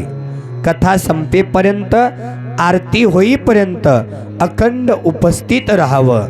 मन, वाणी आणि कृती पवित्र ठेवून 7 दिवस भगवान शिवाची कथा ऐकून या पवित्र मंदिराच्या प्रांगणामध्ये सेवा करावी म्हणून सांगितलेलं आहे. पुढील नियम आहे. शिवकथेची आरती घेताना कशी घ्यावी हो? आरती आली तुमच्याकडे, हां घ्यावर, दाखवा ॲक्शन करून. हां वा, बरोबर आहे. इकडं माय, हां इकडं सांगा माय कसं घेणार आरती. वा वा वा. बऱ्याच जणांनी सांगितलं आरती घेतली तोंडावरून फिरवली, बऱ्याच जणांनी आरती घेतली डोक्यावरून फिरवली, बऱ्याच जणांनी आरती घेतली हातावरून फिरवली, आहे की नाही? ज्यांनी आरती डोक्यावरून फिरवली त्यांचे काय पांढऱ्याचे काळे केस करायचे का? ज्यांनी आरती तोंडावरून फिरवली त्यांना थंड वाजायली का? नाही ना. शास्त्र सांगतं आरती घेत असताना माझे हृदय भुवन करा आपुले सिंहासन. हृदयामध्ये भगवान शिवाचं सिंहासन आहे आणि त्या सिंहासनावरचा इष्टलिंग रूपी शिव हा अधिष्ठाता आराध्य दैवत आहे. म्हणून आरती घेत असताना हृदयावर असलेल्या देवाला समर्पित करावी हे शास्त्र सांगत आहे. पुढील नियम सांगितला. कथा झाल्यानंतर प्रसाद महाराजांच्या हाताने कुठं घ्यावा? बरेच जण असं हात करतात, वाढ गे माय, असं नको व्हायला, आहे की नाही? प्रसाद कसा घ्यावा? माता मौल्यांनी प्रसाद ओटीमध्ये किंवा पदरामध्ये घ्यावा. पुरुषांनी प्रसाद आपल्या उपरण्यामध्ये किंवा दस्तीमध्ये घ्यावा आणि तो प्रसाद प्राशन करावा. मायेचा पदर पसरावा आणि गुरु महाराजांकडून आशीर्वाद प्राप्त करून घ्यावा हे शास्त्र या ठिकाणी सांगत आहे. पुढील नियम सांगितलेला आहे. 7 दिवस कथेला पाठ लावून बाहेर गावी जाऊ नये. लग्नाला तर अजिबात नाही. दुःखाचं कारण असेल तर भगवान शिवाची क्षमा मागून तुम्ही जाऊ शकता, पण सुखाच्या आनंदाच्या कार्याला कथेला पाठ लावून जाऊ नये, कथा चुकवू नये असं शास्त्र सांगत आहे. पुढील नियम आहे तन मन धनाने या सप्ताहामध्ये सहकार्य करावं. ही जागा सुपात्र आहे. या ठिकाणी दिलेली देणगी, या ठिकाणी दिलेलं दान हे भगवान शिवाच्या चरणावर समर्पित होतं आणि आपल्या उर्वरित धनाला त्याचं पुण्य लाभतं आणि आपल्या प्रपंचामध्ये आनंदाची आणि भरभराटीची कृपा आशीर्वाद भगवान शिव परमात्मा करतात. म्हणून तन आणि मन आणि धनानं या ठिकाणी आपण सेवा करावी म्हणून सांगितलेलं आहे. पुढील नियम आहे पालन करावं म्हणून सांगितलेलं आहे, कमीत कमी 7 दिवस तरी. पुढील नियम सांगितलेला आहे रोजच्या ग्रंथ पूजेसाठी जे दाम्पत्य पूजेसाठी आहेत त्यांनी या ठिकाणी 4 हार आणावे. 1 हार फोटोला, 1 हार ग्रंथाला, 1 हार संगमेश्वर महादेवाला आणि 1 हार महाराजांना. 2 नारळ, 1 हार तुमच्या ओटीला घेण्यासाठी, एक नारळ फोडून त्या ठिकाणी प्रसाद म्हणून वाटण्यासाठी. सोबत आरतीचं ताट, 1 लोटा जल, भस्म, बेल, फूल आणि नैवेद्य म्हणून फळाचा आहार या ठिकाणी आपण आणावा. या गायक वादक गुणेजन मंडळींना सुद्धा टावेल टोपी आहेर करून या ठिकाणी पुष्पगुच्छ देऊन सन्मान करावा. संत येती घरा तोची दिवाळी दसरा या युक्तीप्रमाणे पुराणामध्ये दान धर्म करण्यासाठी यजमान असतील, आपण सर्वजण असतील, त्यासाठी भगवान शिवानी आज्ञा केलेली आहे. पुढील नियम सांगितलेला आहे संस्कार व धर्माची शिकवण देणारी एकमेव जागा हे शिवा अनुमंडप आहे. या मंडपामध्ये आपल्या मुला मुलींना घेऊन या, आहे की नाही? त्यांना संस्काराच्या कथा कानावरती पडू द्या, जेणेकरून आपले मुलं मुली संस्कारात राहतील, आई वडिलांच्या आज्ञेमध्ये राहतील. टीव्ही लावून मोबाईल हातात देऊन घरी बसवू नका, इथं घेऊन या, जेणेकरून त्यांना भगवान शिवाचा कृपा आशीर्वाद प्राप्त होईल. पुढील नियम सांगितलेला आहे उद्याला येताना माता मौल्यांनो तुम्हाला भगवंताने किती हात दिले? 2. मलाही 2च आहे. त्या 2 हातांनी उद्याला तुमच्या 2 मैत्रिणी ओढून आणायचं, भांडण करायचं, आलंच पाहिजे नाहीतर बोलणारच नाही म्हणायचं, आहे की नाही? त्यांना इथं घेऊन आलेल्याचं पुण्य तुमच्या पदरामध्ये प्राप्त होतं आणि त्यांच्या सुद्धा जीवनामध्ये परिवर्तन होऊन त्यांच्या सुद्धा जीवनाचा उद्धार होतो. पुरुष मंडळी तुम्ही तुमचे 2 मित्र सुद्धा या ठिकाणी उद्याला कथेला घेऊन आलं पाहिजे. पुढील नियम सांगितलेला आहे, कमीत कमी 7 दिवस गुटखा तंबाखू आदी व्यसनापासून दूर राहावं. 8व्या दिवसापासून खाल्लं तरी चालेल. पडले वळण इंद्रियासी. 7 दिवस जे वळण तुम्हाला लागलेलं आहे तेच वळण भगवान शिवाच्या कृपा आशीर्वादानं 8व्या दिवसापासून लागत राहील आणि आपण या छोट्या मोठ्या व्यसनापासून दूर जाऊ. पुढील नियम सांगितलेला आहे, एकाच महाराजांची कथा आपण 3 वर्ष ऐकावी. ऐकली सुद्धा आपण. हा नियम पहिल्या अध्यायामध्ये सांगितलेला आहे. पुढील नियम आहे, कथाकार महाराज येण्याच्या अगोदर शिष्यांनी इथं उपस्थित राहिलं पाहिजे, आहे की नाही.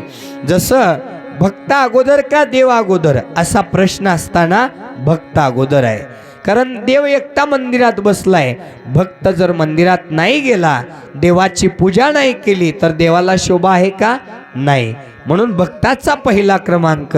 तसा महाराजांना शोभा आहे ती या शिष्यांची, भक्तांची, शिवगणांची. तुम्ही असाल तर या कथा सांगायला उत्साह येईल. म्हणून महाराज येण्याच्या अगोदर तुम्ही इथं उपस्थित राहिले पाहिजे. म्हणजे उद्याला बरोबर 1 वाजता तुम्ही इथं आले पाहिजे. बरोबर आहे ना? तुम्ही जागे आहेत की नाही मी कधी कधी बघत असतो बरं का. 1 वाजता नाही बरं का, त्यावेळेला झोपायचं घरी जाऊन, आहे की नाही. बरोबर या ठिकाणी 8:30 वाजता आपण या ठिकाणी या शिव महापुराण कथा श्रवण करण्यासाठी उपस्थित राहायचं आहे. 8 ते 11 या वेळामध्ये आपल्या कथा संपन्न होतील. वेळेचं बंधन आहे. आमची कथा पुढे सताळा तालुका अहमदपूर जिल्हा लातूर येथे इथून 180 किलोमीटरवरती दुपारची कथा सुरू आहे. 8च्याच तारखेला सुरू झालेली आहे. बरोबर आजपासून ते 7 दिवस दुपारी 1 ते 4 तिथं कथा करायची.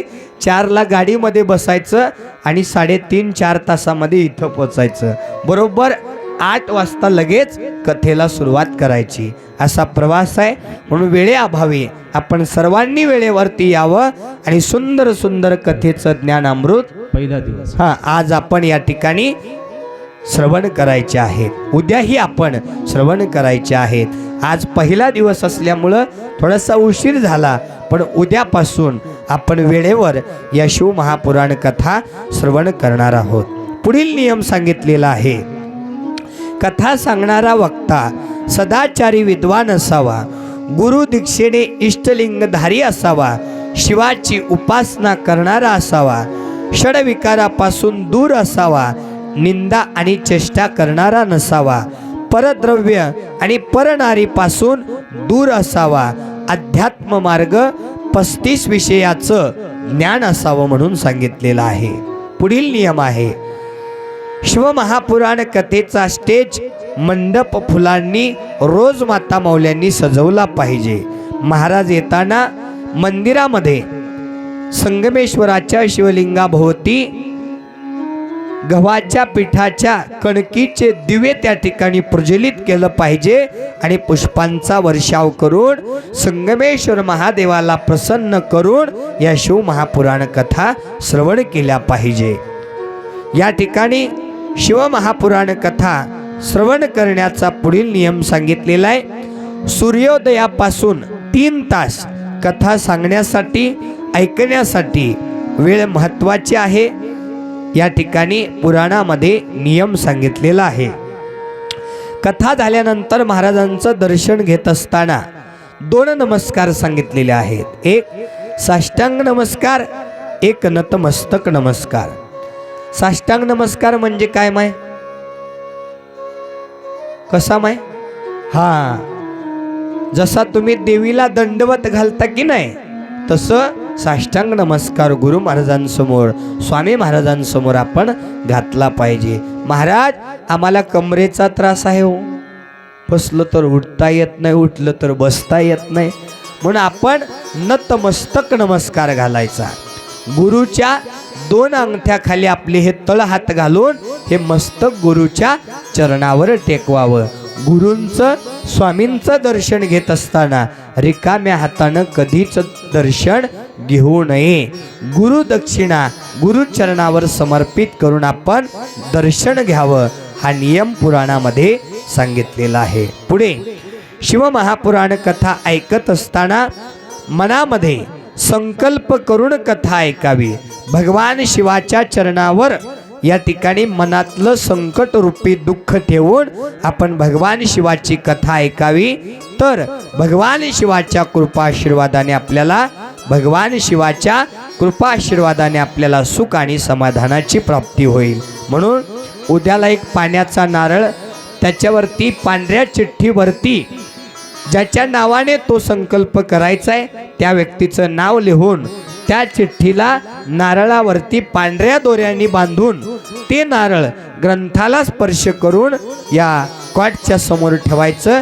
7व्या दिवशी महाराजांच्या हाताने तो नारळ ओटीला घ्यायचा आणि त्या नारळाचा विधी काय करायचा हे आपण 7व्या दिवशी ऐकणार आहोत.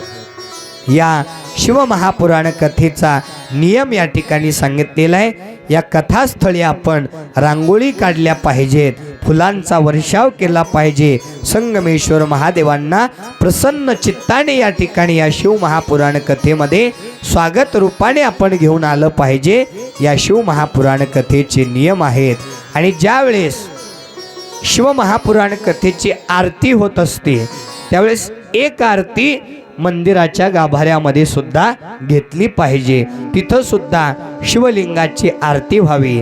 आणि ज्यावेळेस आपण हे सर्व नियम आपल्या जीवनामध्ये प्राप्त करून ज्यावेळेस ही शिवमहापुराण कथा श्रवण करू त्यावेळेस या मनुष्य जीवाला परिपूर्ण ज्ञानाची प्राप्ती होणार आहे आणि मोक्ष आणि मुक्तीचा अधिकार प्राप्त होणार आहे. या कथा या नियमावलीने जर श्रवण केल्या तर मनाला शांती लाभते, चित्त शुद्ध होते, आत्मबल वाढते, वृद्धी होते, घरात ऐक्यता लाभते, संकटाचा नाश होतो, कल्याण होते, मोक्ष प्राप्तीचा अधिकार प्राप्त होतो, श्रद्धेनं केलेले संकल्प सिद्ध पूर्ण होतात, सुख समृद्धी आयु आरोग्य धनसंपदा उदंड आयुष्याची प्राप्ती होते. अशा या शिवमहापुराण कथा श्रवणाचा या ठिकाणी फलरूपी आपल्या समोर या ठिकाणी अभ्यास ठेवलेला आहे.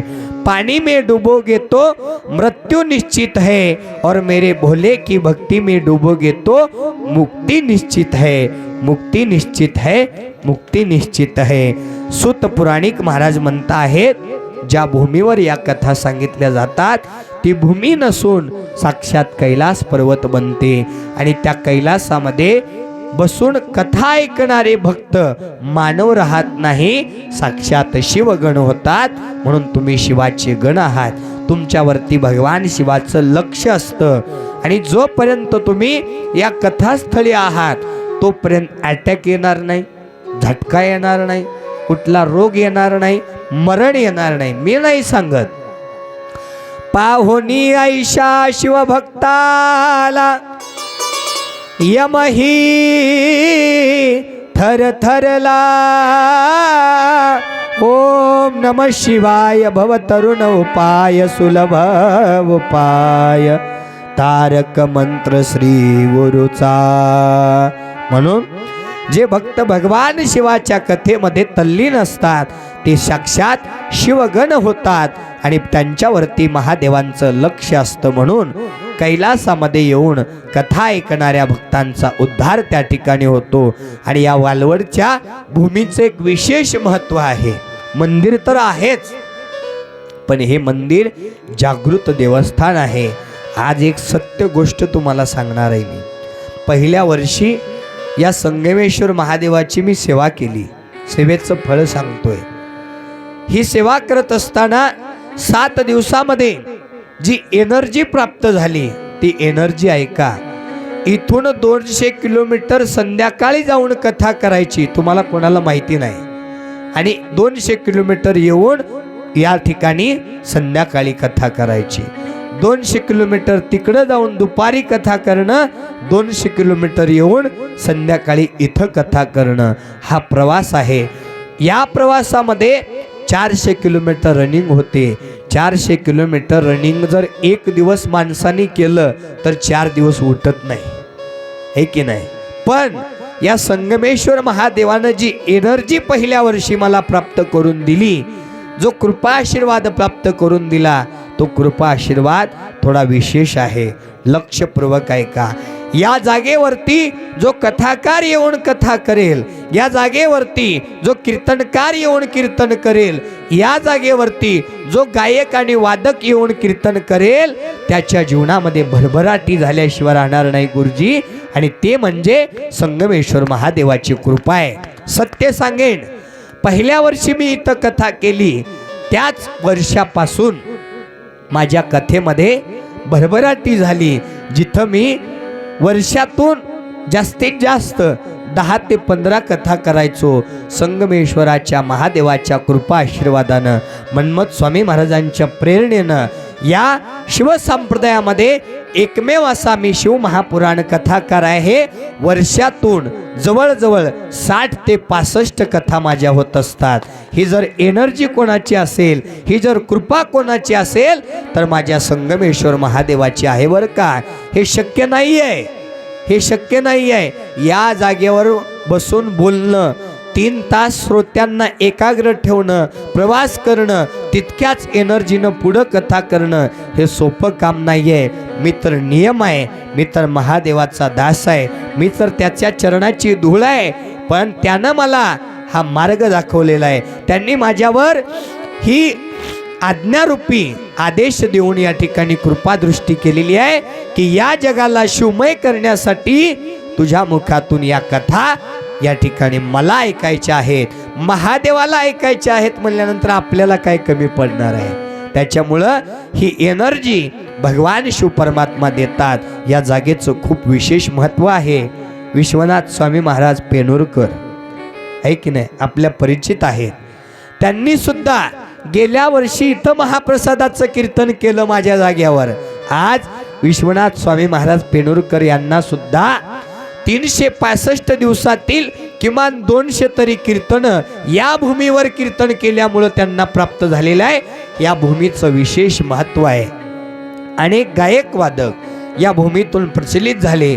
आमचे अनिल गुरुजी सुद्धा पहिल्या वर्षी इथं गायनासाठी आले. यांच्या आवाजामध्ये सुद्धा थोडा खरखरपणा होता. यांच्या वयानुसार झालेला तो त्रास होता. गळ्याचं ऑपरेशन झालं असताना देखील बऱ्याच जणांनी नाव ठेवलं, बऱ्याच जणांनी या आवाजाची अवहेलना केली. पण निसर्गाची देण आहे, त्याच्या पुढं कुणीच काही करू शकत नाहीये. गरिबी परिस्थितीतून आलेले आमचे गुरुजी आहेत. त्यांनी मला लहानपणापासून गायनाची साथ त्या ठिकाणी केलेली आहे. गायनातले ते माझे गुरु आहेत आणि त्यांनी या संप्रदायामध्ये गेल्या अनेक वर्षापासून आपलं जीवन न्हावून दिलेलं आहे. बऱ्याच जणांनी त्यांच्या आवाजाची चेष्टा केली, बरेच कार्यक्रम रद्द केले. त्यांना कसलाच आधार नाही. पण एक लक्षात ठेवा, ज्या जीवाला कोणाचाच आधार नसतो, त्या जीवाला माझ्या संगमेश्वर महादेवाचा आधार असतो. आणि तोच आधार त्यांना प्राप्त झाला. मी मुद्दाम त्यांना पहिल्या वर्षी इथं कथेला घेऊन आलो आणि संगमेश्वर महादेवांचं दर्शन घडवलं. पाहताय काय, जो आवाज 100% गेलेला होता, तो आवाज 95% प्राप्त त्यांना झाला. ही कृपा जर कोणाची असेल तर संगमेश्वर महादेवाची. आणि त्यांना मी मुद्दाम हळू सांगितलं होतं, पहिल्या वर्षी तुम्ही एकच मागा, काय मागू संगमेश्वरा तुझ्या मंदिरात. आज सुद्धा मी तुम्हाला तो प्रसंग आठवून देतोय. आणि तेव्हापासूनच गुरुजींचा आवाज परत आला. आणि काय पाहताय, काय ऐकताय, आज गुरुजींना घरी बसायला वेळ नाही, एवढ्या तारका गुरुजींना प्राप्त झाल्या. ती कृपा जर कोणाची असेल तर ती संगमेश्वर महादेवाची कृपा आहे. म्हणून या संगमेश्वर महादेवाची कृपा आपल्यावर का आहे? मंदिरं तर सगळीकडेच आहेत, तर त्या कृपेच्या पाठीमागे एक विशेष महत्त्व आहे. सौभाग्यवती आमच्या सुनंदाताईनं केलेलं 12 वर्ष जे अनुष्ठान आहे, जे तप आहे, ते या भूमीवरती घडलं. म्हणून या तप अनुष्ठानाच्या माध्यमातून या संगमेश्वर महादेवाने ते आम्हाला वरदान दिलं. म्हणून आपण ताईंचं या ठिकाणी आभार व्यक्त केलं पाहिजे. हे ताईंनं 1 वर्ष या ठिकाणी नाही तर एक तप त्या ठिकाणी अनुष्ठान केलं. सुखे असा ग्रहस्थाश्रमी, लक्ष लावा शंकर नामी. शिव पार्वती सारखा जोडाय.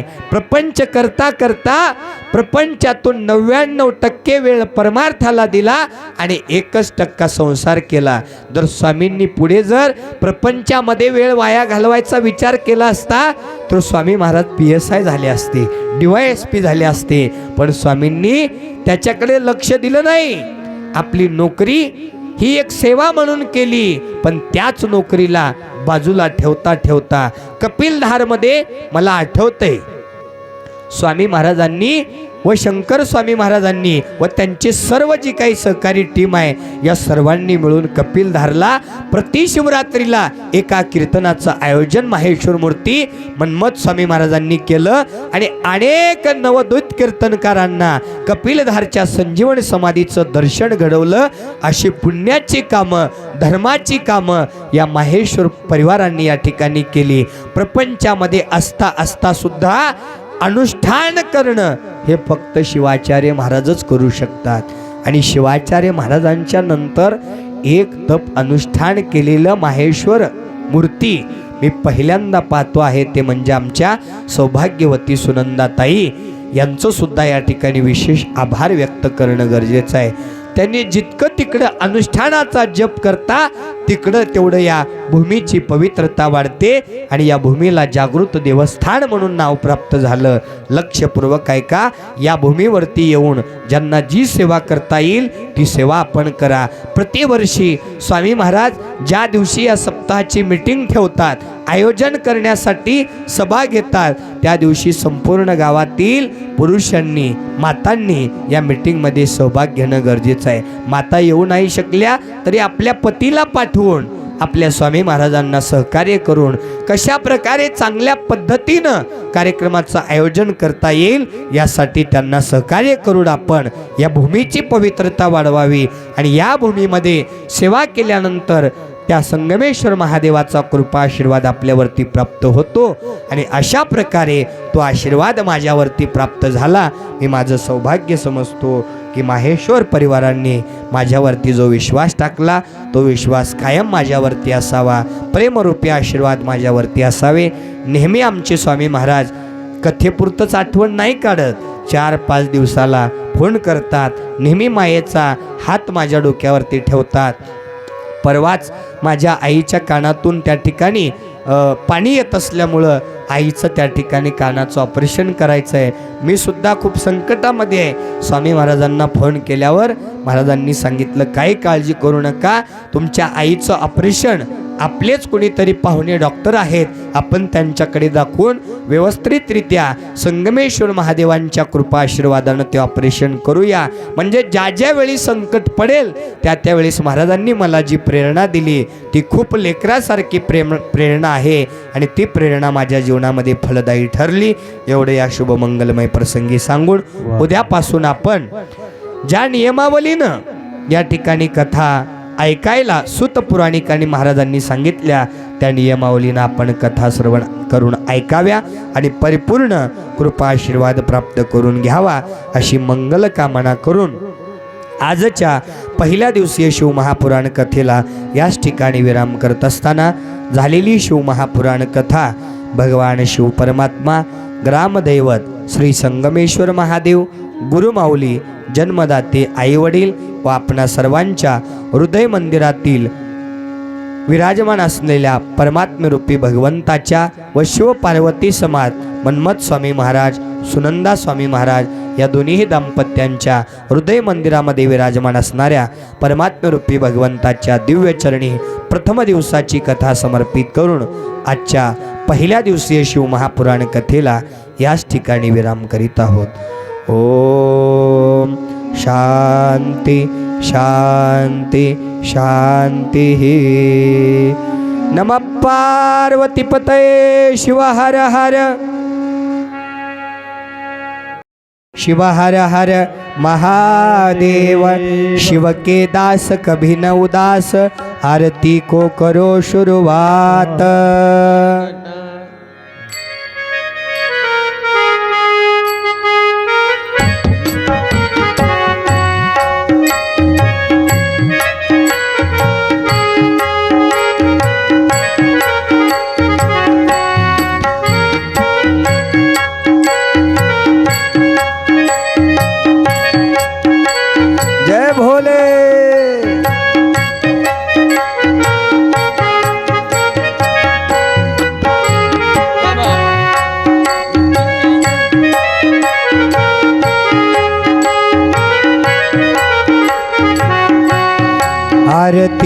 करू शंभुदेवा देवादी देव महादेवा आरती करू शंभुदेवा देवादी देव महादेवा आरती करू शंभुदेवा देवादी देव महादेवा आरती करू शंभुदेवा देवादी देव महादेवा ओ जल भस्माने पूजा करूनी बेलवाहू चरणाला पाहुणी आईसी भोळी भक्ती मनी शंभू संतोषला भक्ता तारणारा देव हा भोळा त्याच्या सेवेत जन्म जावा